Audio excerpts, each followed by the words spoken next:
রমজান উপলক্ষে আগাম তরমুজ কাটা শুরু করেছেন ভোলার চর ফ্যাশনের চাষিরা।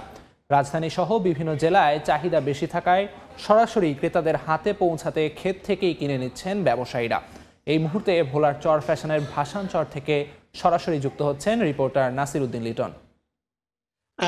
পবিত্র রমজান এবং তার সাথে গরমের তীব্রতা বাড়ার সাথে সাথে যে তরমুজের চাহিদা বেড়েছে রাজধানী ঢাকা, চট্টগ্রাম সহ দেশের বড় বড় শহরগুলোতে, সেই ক্রেতাদের হাতে ভোলার সুমিষ্ট তরমুজ পৌঁছে দেওয়ার জন্য কাজ শুরু করেছে এখানকার যারা আগাম চাষ করেছে তরমুজ। তারা কিন্তু তরমুজ কেটে, মৌসুমের প্রথম তরমুজ কেটে সেগুলোর মোকামে পাঠানোর কাজে ব্যস্ত রয়েছে।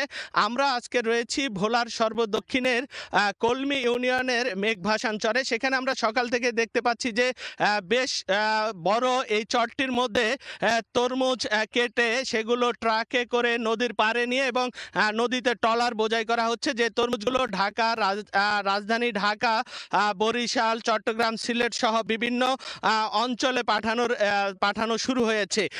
আমরা এখানকার কৃষকদের সাথে কথা বলেছি। তারা জানিয়েছে যে এবছর এখানে কানিপতি তারা 1.5 লাখ থেকে 1,80,000 টাকা খরচ করেছে, কিন্তু এখানে খেতেই তারা সেই তরমুজগুলি বিক্রি করেছে 3 থেকে 4 লাখ টাকা পর্যন্ত তরমুজের আকার এবং আকার ভেদে। এক এক কানিতে তরমুজে এই যে এখানকার চাষিরা 1.5 থেকে 2 লাখ টাকা পর্যন্ত খেতেই তারা এবছর মুনাফা পেয়েছেন বলে এটা জানতে পেরেছে।